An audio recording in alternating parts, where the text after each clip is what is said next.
A good investor is an intelligent investor. Whether they're investing in coins, antiques, or high-end wines, they can detect forgeries and losers. They purchase high-quality things at reasonable costs, yet specialize in only a few. A wise investor makes purchases with their brain rather than their heart. There are some factors to keep in mind if you plan to invest in unique items. First of all, make yourself an expert. Ask other dealers and collectors for advice, and then buy the best you can afford. Purchase an item with a provenance. Also, practice knowing where and when to sell. So in today's video, we'll be looking at some investments that appear to be liabilities, but are actually bargains. 1. Exclusive real estate. When folks talk about quote-unquote exclusive real estate, they refer to property that does not regularly come on the market. And these properties could be anything from palaces to historic structures. To wealthy investors, they're pleased as long as it retains its value. When this kind of real estate hits the market, it's bound to get a lot of interest. Buying a 17th century cottage, for example, is an example of an exclusive real estate transaction that does not have to be expensive. 2. Property rentals. Renting out property appears to be a straightforward process. Simply purchase a house or apartment building and rent out the rooms to renters for a small fee. With a rental property, the rental checks pour in like gangbusters while you sip piña coladas and earn passive money each month. So I'm pretty sure this sounds fantastic to you, but it's also a gross oversimplification. In fact, renting out property is not as straightforward as you would think. That's because, as the owner, you're accountable for all aspects of the building you're renting out. Repairs, maintenance, and hunting down renters who don't pay their rent are all part of the job. And you'll need a lot of patience if your tenants don't pay their rent on time. So, we know you can generate money by renting out your property. You can also make money with sites such as Airbnb, where you can simply rent out a spare room in your home, rather than purchasing a separate apartment unit. So sign up for the platform and start taking advantage of short-term rentals.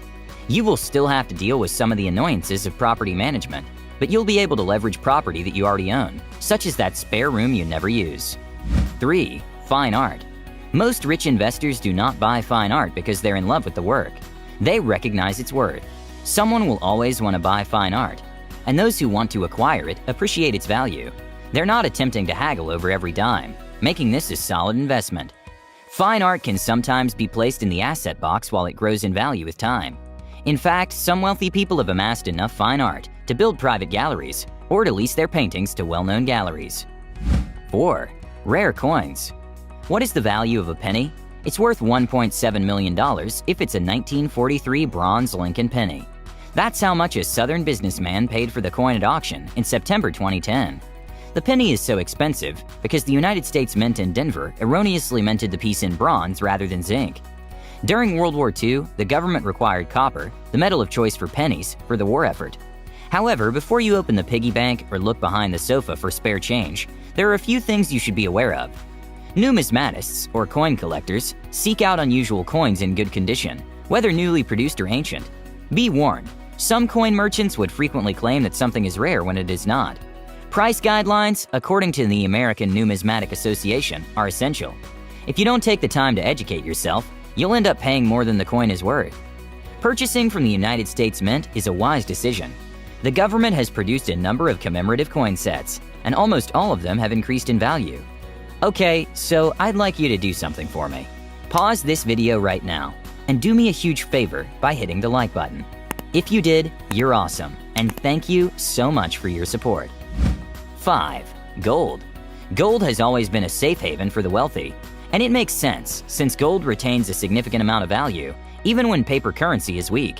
History has repeatedly demonstrated how the wealthy have survived by simply purchasing enormous quantities of this coveted metal. The good news is that there's a type of gold for everyone. If a person only has a modest quantity of money to invest, they may choose to buy coins. Those with a lot of money can buy bars to keep in a country like Switzerland. The wealthy do not keep substantial amounts of gold in the United States. Current legislation indicates that in times of crisis, the United States government has the authority to raid and seize gold-containing safes, making it one of only a few countries in the world with this authority.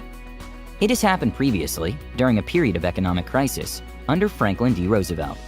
This is why the wealthy make a concentrated effort to keep a large portion of their wealth overseas. 6. Usable precious metals. Gold is precious since it's inexpensive and never goes out of style. However, an increasing number of the wealthy are turning to other precious metals. Titanium and platinum, for example, are utilized in the manufacture of numerous gadgets, making them valuable to corporations and governments worldwide. While not as popular as gold as an investment, these precious metals have practical applications. It's no wonder they're gaining popularity among wealthy investors.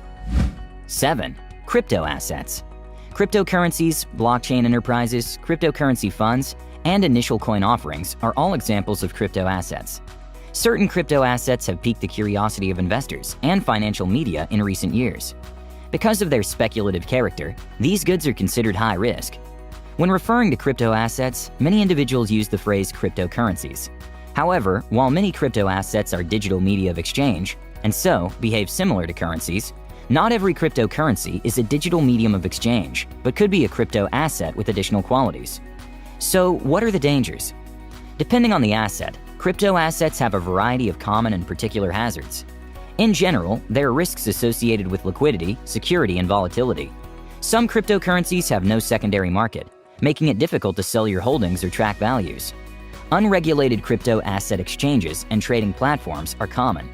Key investor safeguards may be missing from these trading platforms and exchanges, such as secure management of client funds, asset storage, personal information security, pre-trade disclosures, and safeguards against market manipulation and other harmful behaviors. Changes are constant in the crypto asset industry, and values can fluctuate with no warning or news communicated to investors. Because of the digital nature of this sort of investment, it has an international reach, which can make it difficult for investors to obtain adequate information, connect with the issuer, or seek assistance from a securities regulator. With crypto, and just about any asset, there's no such thing as a guaranteed return on investment. You could lose your entire investment, so keep that in mind. 8. Peer-to-peer lending. Peer-to-peer lending is a relatively new source of income. You and other lenders act as a bank to someone wishing to borrow money through peer-to-peer lending. The borrower repays the principal plus interest, much like a bank loan. You may be wondering why someone would not simply borrow from a bank. This is due to a variety of factors. In many circumstances, however, the borrower may have a low credit score.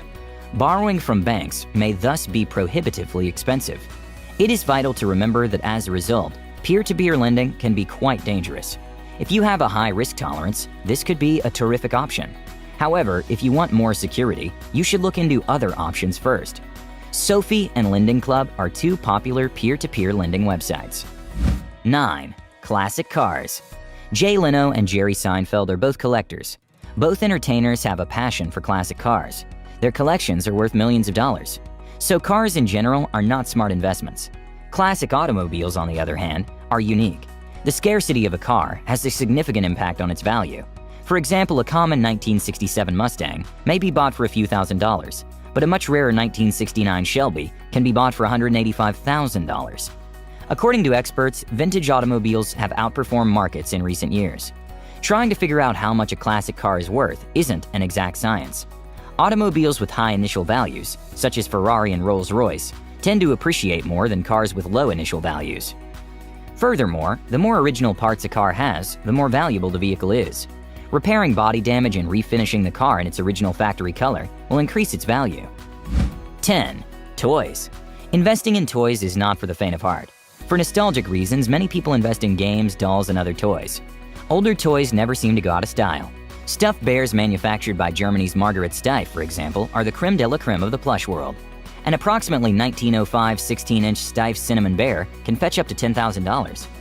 It's important to remember what's popular today might not be popular tomorrow. Think Beanie Babies. Keep up with current events. Explore antique stores, flea markets, and tag sales. When you come across a toy, maintain it in its original box or container, because the condition is crucial.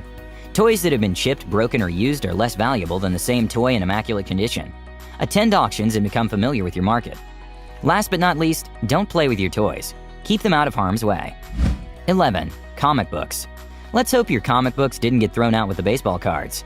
If your mom did, let's hope there wasn't a Superman #1 in the mix. You could have been a millionaire if there had been. A mint edition of Action Comics #1, which featured Superman's debut, sold at auction for $1.5 million in March 2010. The comic was in excellent condition. It had been hidden inside a cinema magazine for 50 years. Why are comic books such an excellent investment? Back in the day, youngsters read comic books and either threw them away or shared them with a friend. Only a few survived. People began to place a monetary value on comic books as time went by. Condition and scarcity have a significant impact on the comic book market. Missing pages, loose centerfolds, and other flaws, as well as poor page quality, will reduce the value of a comic book.